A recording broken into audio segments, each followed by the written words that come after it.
Hello friends, welcome to GS analysis centre. तो daily current affair के सत्र में आज हम डिस्कस करेंगे 12 मई का करंट अफेयर। करंट अफेयर के साथ साथ जितने भी इंपॉर्टेंट एक्स्ट्रा फैक्ट होंगे सारे को डिस्कस करेंगे। साथ ही इसका पीडीएफ इस वीडियो के डिस्क्रिप्शन से आप डाउनलोड कर सकते हैं। दोस्तों, करंट अफेयर के अलावा टॉप 15 जीके के इंपॉर्टेंट क्वेश्चंस को भी डिस्कस करेंगे, जो कि आगामी सभी प्रतियोगी परीक्षाओं के लिए इंपॉर्टेंट रहेंगे। तो वीडियो को पूरा देखिए और वीडियो पसंद आएगा तो लाइक और शेयर जरूर करना। अब चलिए स्टार्ट करते हैं। पहला क्वेश्चन है, किस भारतीय शतरंज खिलाड़ी ने 2022 का चेसेबल्स सनवे फॉर्मेंटेरा इंटरनेशनल शतरंज टूर्नामेंट जीता है? तो देखिए, फॉर्मेंटेरा ये स्पेन का एक आइसलैंड है। इसी आइसलैंड के नाम पर इस टूर्नामेंट का नाम रखा गया है और ये खिताब जीत लिए हैं भारत के डी गुकेश। फाइनल में इन्होंने आर्मेनिया के हाइक मार्टिरोसियन को हराया और इसी के साथ डी गुकेश का इस साल का ये लगातार तीसरा शतरंज खिताब है। इस साल इन्होंने इसके पहले 2 खिताब जीते, ला रोडा ओपन और मेनोर्का ओपन। अब देखिए, इस साल जो है जितने भी शतरंज से रिलेटेड इंपॉर्टेंट टूर्नामेंट हुए हैं इन्हें भी याद रखिए। तो La Roda international open chess tournament D Gukesh ने जीता, अभी बताया। इनका पूरा नाम है डोमाराजू गुकेश, जो कि तमिलनाडु से बिलोंग करते हैं। इसके अलावा इन्होंने मेनोर्का ओपन भी जीता। वहीं रेकजाविक ओपन शतरंज टूर्नामेंट 2022 का खिताब जीते आर प्रगनंदा, ये भी तमिलनाडु से ही बिलोंग करते हैं।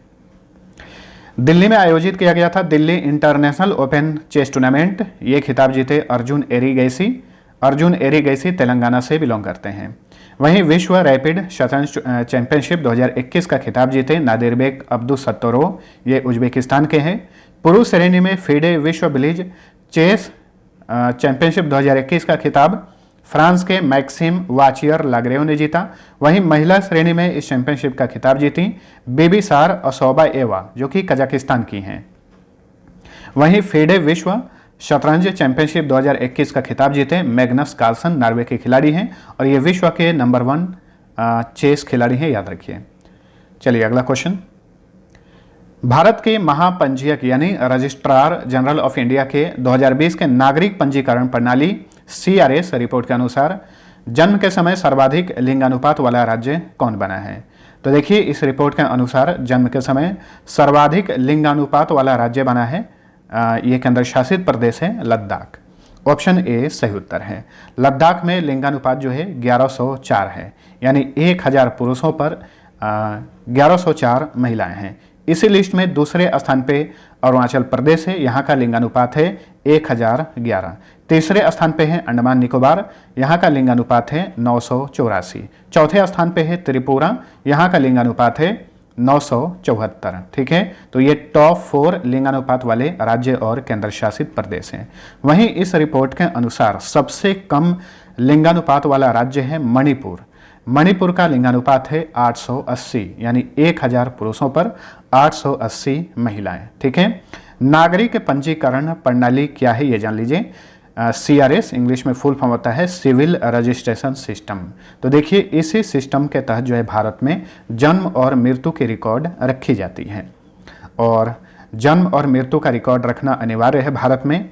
किस अधिनियम के तहत? अधिनियम भी याद रखिए, जन्म और मृत्यु पंजीकरण अधिनियम 1969 के तहत भारत में प्रत्येक व्यक्ति को अपने मृत्यु और जन्म और मृत्यु का जो पंजीकरण है, रजिस्ट्रेशन है, उसे करना अनिवार्य है। रजिस्ट्रार जनरल ऑफ इंडिया वर्तमान में कौन है? विवेक जोशी हैं। नेक्स्ट, निम्न में से किस संगठन के सदस्य देशों ने रूसी तेल के आयात को समाप्त करने का निर्णय लिया है? तो देखिए, रूस और यूक्रेन के बीच में काफ़ी जंग चल रहा है। रूस ने आक्रमण किया है यूक्रेन के ऊपर और इसी को देखते हुए बहुत सारे यूरोपीय देश और अमेरिका जो है रूस पे लगातार प्रतिबंध लगा रहे हैं। और देखिए, हाल ही में G7 संगठन के जितने भी सदस्य देश हैं इन्होंने फैसला किया है कि रूस से ये तेल का आयात अब नहीं करेंगे।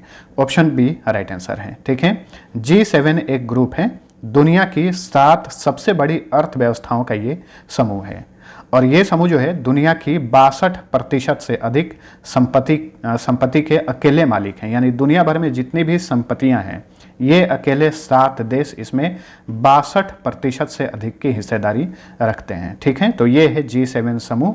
हाल ही में इस समूह ने घोषणा की है कि रूस से तेल का आयात ये लोग नहीं करेंगे। देखिए, हर साल G7 समिट का भी आयोजन किया जाता है। पिछली बार 47वां G7 समिट का आयोजन पिछले साल जून 2021 में किया गया था यूनाइटेड किंगडम की मेजबानी में, और इसी शिखर सम्मेलन में भारत सहित ऑस्ट्रेलिया और साउथ कोरिया ये 3 देश मुख्य अतिथि रहे थे। ठीक है। G7 की स्थापना 1975 में की गई थी। मुख्यालय इसका कोई अस्थायी मुख्यालय नहीं है। 7 सदस्य देश हैं। ये देश हैं France, Germany, Italy, United kingdom, Japan, संयुक्त राज्य अमेरिका और कनाडा। नेक्स्ट, निम्न आय वाले परिवारों को इंटरनेट सेवा पर सब्सिडी प्रदान करने के लिए किस देश ने एफोर्डेबल कनेक्टिविटी प्रोग्राम शुरू किया है? तो देखिए, निम्न आय वाले गरीब परिवारों को इंटरनेट सेवा पर सब्सिडी प्रदान करने के लिए हाल ही में अमेरिका ने एफोर्डेबल कनेक्टिविटी प्रोग्राम शुरू किया है। ऑप्शन सी राइट आंसर है, अमेरिका। ठीक है। वैसे आमतौर पे अमेरिका जो है काफ़ी अमीर देश माना जाता है, और वहाँ का कोई व्यक्ति अगर गरीब से गरीब है तो भी अगर हम लोग के देश में आ जाएगा तो वो अमीर हो जाएगा, लेकिन फिर भी अमेरिका ने इस तरह का कदम उठाया है वहाँ पर निम्न आय वाले परिवारों के लिए। ठीक है। अमेरिका की बात करें तो अमेरिका और कनाडा के बीच में जो सीमा रेखा है 49वीं समानांतर रेखा दोनों देशों को विभाजित करती है। राष्ट्रपति हैं जो बाइडन, जो कि 46वें राष्ट्रपति हैं। कमला हैरिस 49वीं उपराष्ट्रपति हैं। मैं आप सभी को बार बार बताता हूं। कांग्रेस वहां की संसद का नाम है, और वहां की संसद की जो बिल्डिंग है उसका नाम है कैपिटल हिल्स, जिस पर पिछले साल जो है हमला किया गया था एक भीड़ द्वारा, और यहाँ की करेंसी है US डॉलर। चलिए अगला क्वेश्चन है, सरकारी स्कूलों में मध्याह्न भोजन के अलावा नाश्ता व्यवस्था लागू करने वाला देश का पहला राज्य कौन बना है? तो ये है तमिलनाडु। ऑप्शन ए सही उत्तर है। आमतौर पे सरकारी स्कूलों में दोपहर का भोजन दिया जाता है बच्चों को, लेकिन दोपहर के भोजन के अलावा तमिलनाडु जो है अब नाश्ता भी प्रदान करेगा बच्चों को। कक्षा 1 से लेकर 5वीं तक के लिए ये योजना शुरू की गई है तमिलनाडु में। उन्हें नाश्ता भी दिया जाएगा और दोपहर में खाना भी दिया जाएगा। ठीक है। देखिए, मिड डे मील योजना है, केंद्र सरकार की योजना है। सरकारी स्कूलों में उसके तहत जो है मध्याह्न भोजन दिया जाता है, और मिड डे मील योजना का नाम बदला गया है। उसका क्या नाम है? उसका नाम है PM पोषण। मैंने आप सभी को बताया हुआ है, PM पोषण या फिर PM पोषण शक्ति निर्माण योजना उसका नाम है। तमिलनाडु की बात करें तो हाल ही में नरसिंह पेट्टई नागस्वरम वाद्य यंत्र को GI टैग दिया गया। ये तमिलनाडु का उत्पाद है। कावल उथवी ऐप लॉन्च किया गया। 2021-22 का सैयद मुश्ताक अली ट्रॉफी तमिलनाडु ने जीता। ये एक क्रिकेट टूर्नामेंट है। तमिलनाडु के तंजावुर में भारत का पहला खाद्य सुरक्षा संग्रहालय फूड सिक्योरिटी म्यूजियम स्थापित किया गया है। वहीं तमिलनाडु के थूथुकुडी में भारत के सबसे बड़े तैरते सौर ऊर्जा संयंत्र का हाल ही में उद्घाटन किया गया। मिंदम मंजप्पाई योजना शुरू की गई है, और तमिल थाई वजथु एक गीत है और इसे तमिलनाडु का राज्य गीत घोषित किया गया है। तमिलनाडु अपनी सीमा भारत के 3 राज्यों से शेयर करता है। ये राज्य हैं आंध्र प्रदेश, कर्नाटक और केरल। गठन हुआ था 26 जनवरी 1950 को। जिलों की संख्या 37 है। राजधानी चेन्नई। चीफ मिनिस्टर हैं MK स्टालिन। यहाँ के गवर्नर हैं RN रवि। चीफ जस्टिस हैं मद्रास हाईकोर्ट के मुनीश्वर नाथ भंडारी। तमिलनाडु में लोकसभा सीट की संख्या 39 है, राज्यसभा सीट 18, विधानसभा सीट की संख्या 234 है।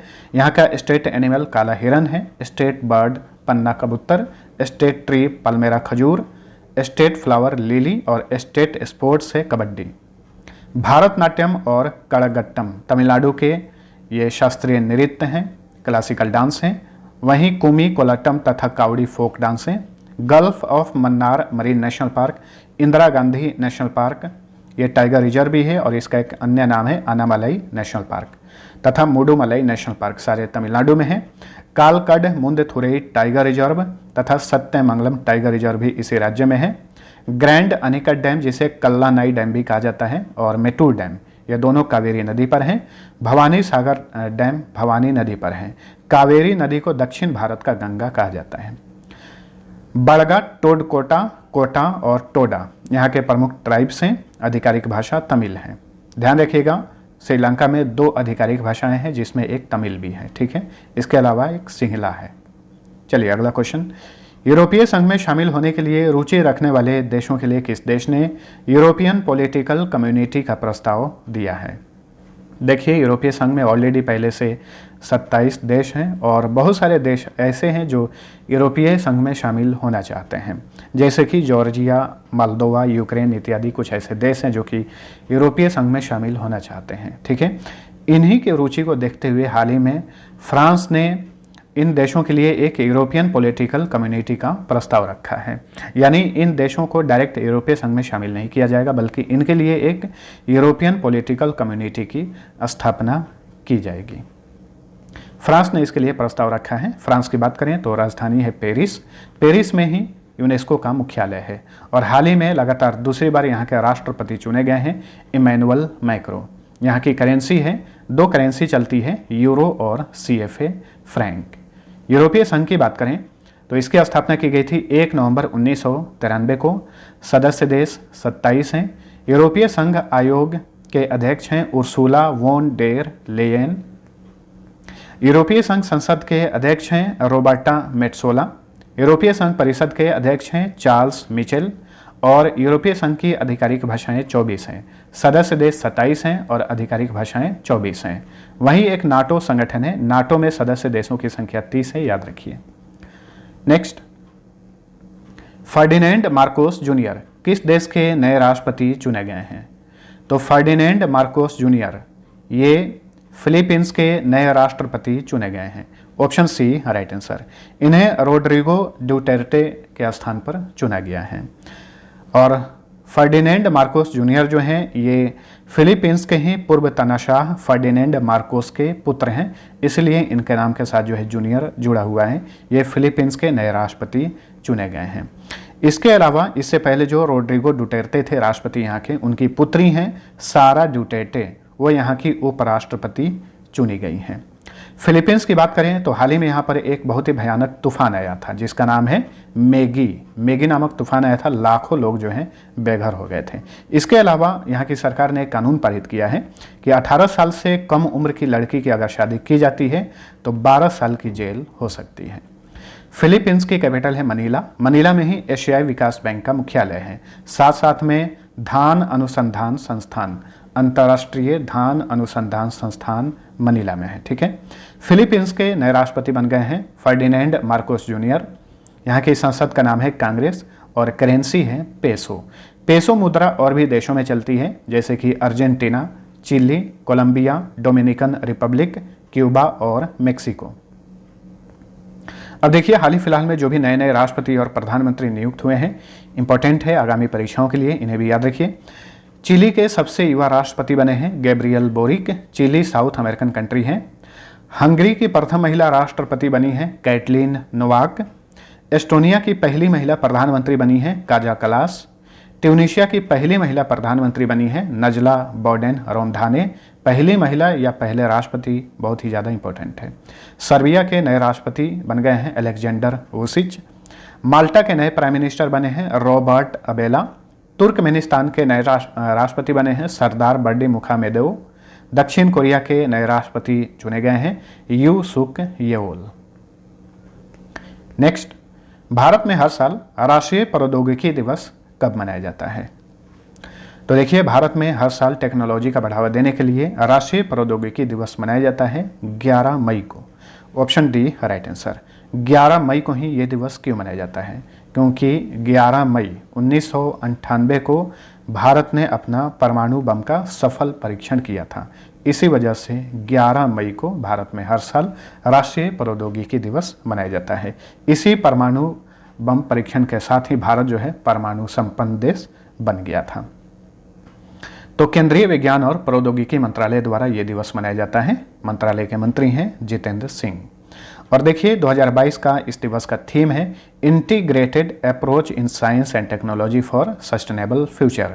हिंदी में टिकाऊ भविष्य के लिए विज्ञान और प्रौद्योगिकी में एकीकृत दृष्टिकोण। अब मई माह में जो भी इंपॉर्टेंट डे मनाए गए हैं फटाफट रिवाइज करिए। 1 मई को अंतर्राष्ट्रीय मजदूर दिवस मनाया जाता है। 2 मई को अंतर्राष्ट्रीय खगोल विज्ञान दिवस। 3 मई को विश्व प्रेस स्वतंत्रता दिवस। 2022 का थीम है जर्नलिज्म अंडर डिजिटल सीज। 4 मई को अंतर्राष्ट्रीय अग्निशामक डे। 5 मई को विश्व हाथ स्वच्छता दिवस। 2022 का थीम देख सकते हैं unite for safety clean your hands. अंतर्राष्ट्रीय आहार निषेध दिवस 6 मई को, 7 मई को विश्व एथलेटिक्स दिवस, 8 मई को विश्व रेड क्रॉस दिवस और 2022 का थीम है बी ह्यूमन काइंड।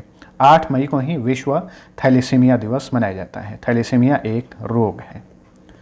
चलिए अगला क्वेश्चन, निम्न में से किस राज्य की सरकार ने मुख्यमंत्री मुफ्त सीवर कनेक्शन योजना शुरू की है? तो देखिए हाल ही में दिल्ली की सरकार ने एक नई योजना शुरू की है, इसका नाम है मुख्यमंत्री मुफ्त सीवर कनेक्शन योजना। ऑप्शन बी राइट आंसर है। ठीक है, तो देखिए पूर्वी दिल्ली में लगभग 25,000 घरों को मुफ्त में सीवर कनेक्शन प्रदान किया जाएगा इस योजना के तहत, ताकि घरों में जो उत्पादित कचरे होते हैं उनको यमुना नदी में गिरने से रोका जा सके। ठीक है, तो हाल ही में दिल्ली की सरकार ने मुख्यमंत्री मुफ्त सीवर कनेक्शन योजना शुरू किया है। दिल्ली की बात करें तो हाल ही में यहाँ की सरकारी स्कूलों में हॉबी हब योजना शुरू की गई है। स्कूलों में ही स्कूल हेल्थ क्लिनिक कार्यक्रम भी शुरू किया गया है। इरादा कर लिया है हमने नामक एक शिक्षा गीत लॉन्च किया है दिल्ली की सरकार ने। गंदे पानी को रिसाइकिल कर पुनः इस्तेमाल के लायक बनाने के लिए सुजलाम अभियान का दूसरा संस्करण शुरू किया गया। यहाँ पर भारत का पहला smart managed EV charging station भी स्थापित किया गया है। ये सारे इंपॉर्टेंट फैक्ट्स हैं दिल्ली से रिलेटेड। ठीक है, स्मार्ट कार्ड शस्त्र लाइसेंस लॉन्च करने वाला भारत का पहला राज्य या केंद्र शासित प्रदेश है ये। छात्रों को मुफ्त में कोचिंग देने के लिए जय भीम मुख्यमंत्री प्रतिभा विकास योजना शुरू की गई है।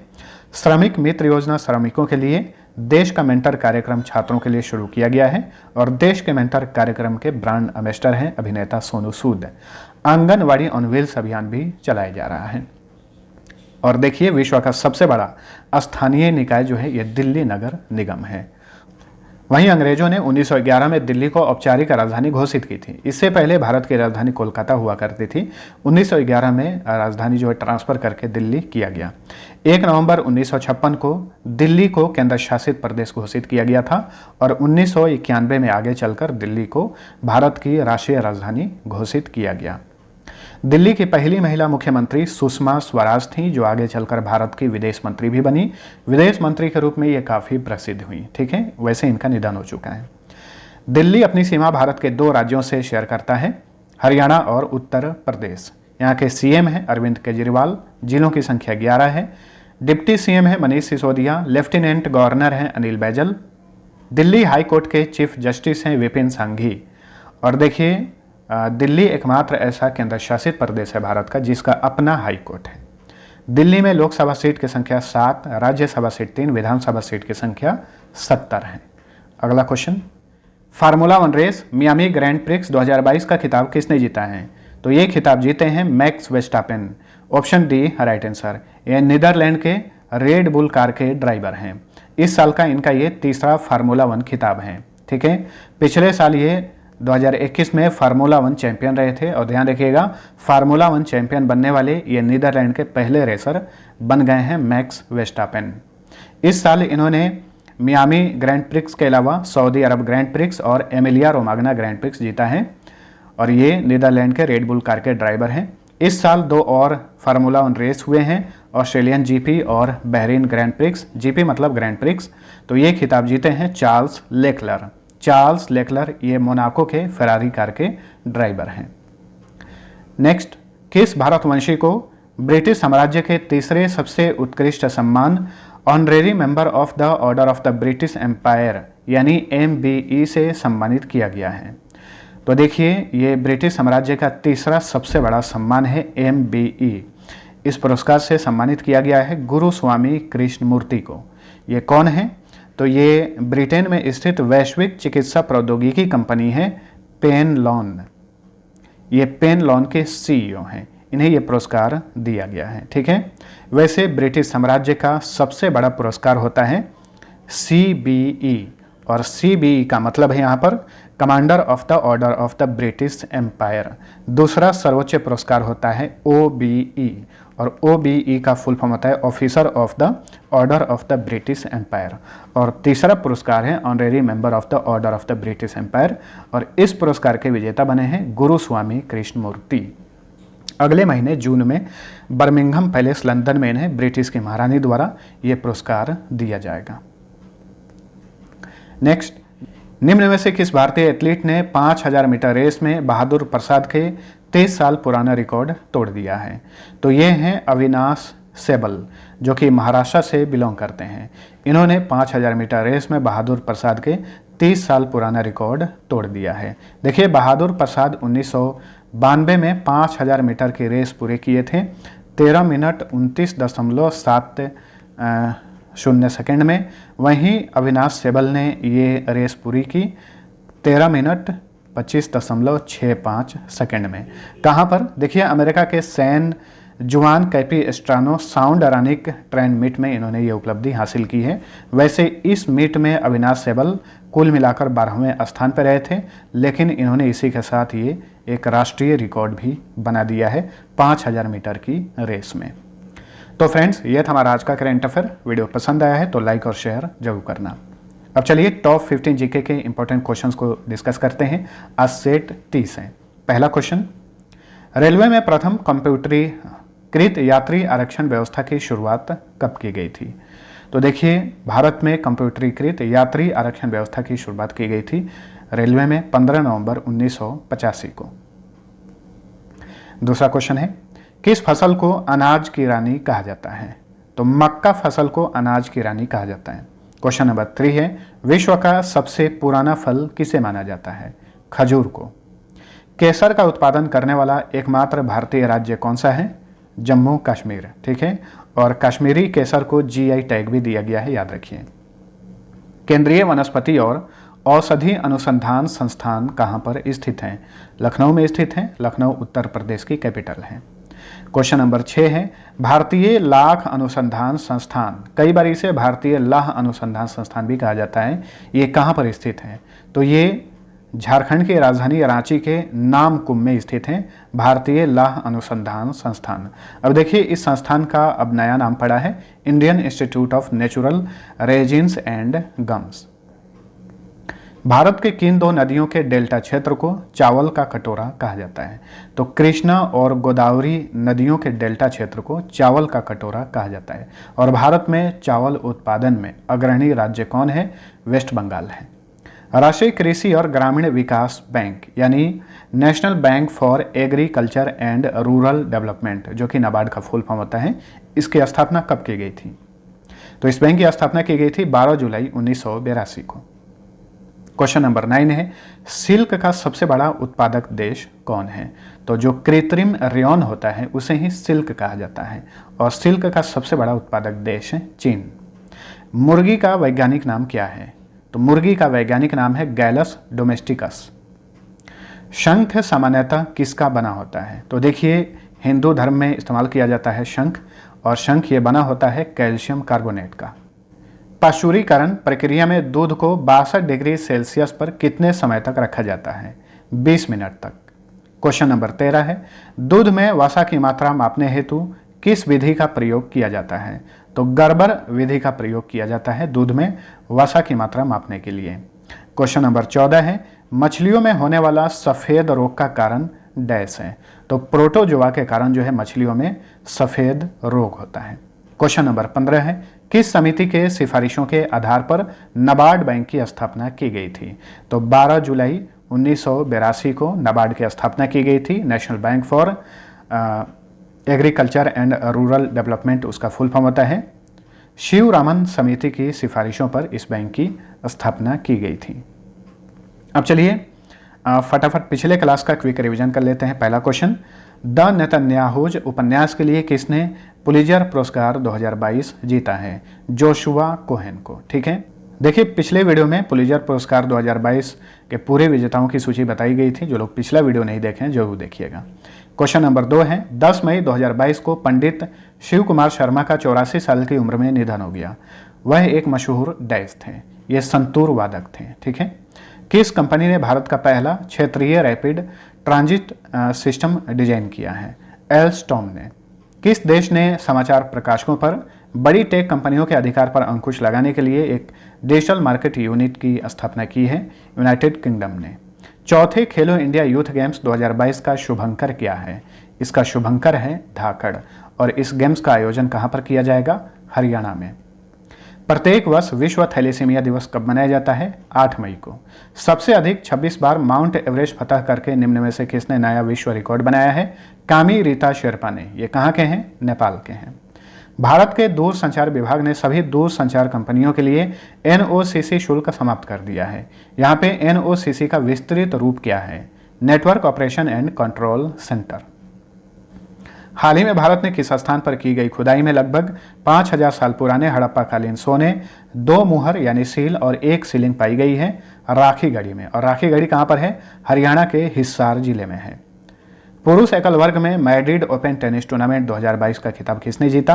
कार्लोस अल्कराज ने, ठीक है, जो कि स्पेन के टेनिस खिलाड़ी हैं।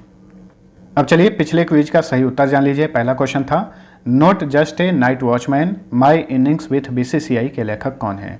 तो इसके लेखक हैं विनोद राय। दूसरा क्वेश्चन था अलेक्जेंडर वुसिच किस देश के नए राष्ट्रपति बने हैं? तो ये सर्बिया के नए राष्ट्रपति बने हैं। अब चलिए आज का पहला क्वेश्चन है गेहूं में कौन सा विटामिन पाया जाता है? दूसरा क्वेश्चन है अंगूर लता किस फसल की प्रजाति है? दोनों क्वेश्चन का आंसर नीचे कमेंट करके बताइए। मिलते हैं अगले वीडियो में, तब तक के लिए टेक केयर।